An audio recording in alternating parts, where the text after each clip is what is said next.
क्या आपने कभी महसूस किया है जब एक चलती हुई बस अचानक रुकती है तो हम आगे की तरफ क्यों झुक जाते हैं?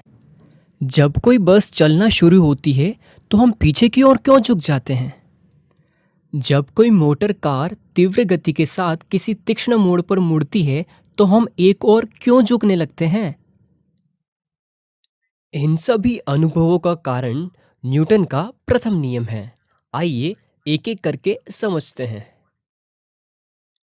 आप एक चलती हुई बस में खड़े हैं और बस अचानक रुक जाए। क्या आप बता सकते हैं कि क्या होगा? आप आगे की तरफ झुक जाएंगे क्योंकि जब बस चलती है तो आपका पूरा शरीर गतिज अवस्था में होता है।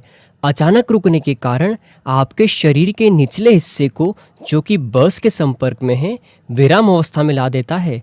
हालांकि न्यूटन के प्रथम नियम के कारण आपके शरीर का ऊपरी भाग गति की स्थिति में रहता है। इसलिए जब बस अचानक रुकती है तो आप आगे गिर जाते हैं। अब मान लीजिए आप एक रुकी हुई बस में खड़े हैं और बस अचानक चलना शुरू कर देती है। क्या आप बता सकते हैं कि क्या होगा?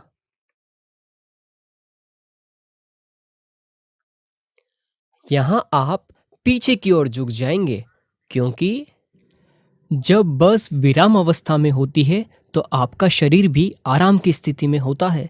जब बस अचानक चलना शुरू होती है तो शरीर का निचला हिस्सा, जो वाहन के संपर्क में होता है, वो भी चलने लगता है। जबकि न्यूटन के प्रथम नियम के कारण शरीर का ऊपरी हिस्सा विराम अवस्था में ही रहता है। इसलिए जब बस अचानक चलने लगती है तो आप पीछे की ओर झुक जाते हैं। उसी तरह तीव्र गति से चलती हुई बस तीक्ष्ण मोड़ पर दाएं मुड़ती है तो आप बाईं ओर झुक जाते हैं क्योंकि बस की गति की दिशा बदलने के लिए बस के इंजन द्वारा एक असंतुलित बल लगाया जाता है। लेकिन न्यूटन के प्रथम नियम के कारण आप सीधी रेखा में चलते हैं, इसलिए आप बाईं ओर झुक जाते हैं।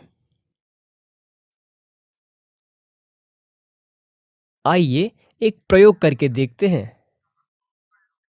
टेबल पर एक कपड़ा रखें, फिर उस पर कुछ वस्तुएं रख दें। अब एक झटके से टेबल से कपड़ा हटा लें। आपने क्या देखा है?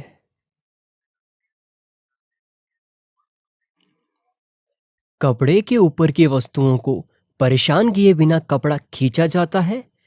कपड़े के ऊपर की वस्तुएं शुरू में विराम अवस्था में हैं, उन पर सीधे तौर पर कोई बाहरी बल काम नहीं कर रहा है। इसलिए न्यूटन के प्रथम नियम के अनुसार वे कपड़े खींचे जाने के बाद भी विराम अवस्था में ही रहेंगी। चलिए एक और प्रयोग करते हैं। एक खाली ग्लास, एक मजबूत कार्ड और कुछ सिक्के लेते हैं। कार्ड को ग्लास पर रखें और इसके ऊपर एक सिक्का रख दें। अब कार्ड को उंगली से एक क्षैतिज झटका दें। तो क्या होगा? आप देखेंगे कि कार्ड दूर चला जाएगा लेकिन सिक्का सीधे ग्लास में गिर जाएगा। ऐसा इसलिए है क्योंकि न्यूटन के पहले नियम के अनुसार जो सिक्का शुरू में विराम अवस्था में था, वह कार्ड पर झटका रूपी बाहरी बल देने के बाद भी विराम अवस्था में ही रहेगा, तो वह सीधे ग्लास में गिरेगा। अब आप समझ गए होंगे कि न्यूटन का प्रथम नियम इन घटनाओं की व्याख्या कैसे करता है।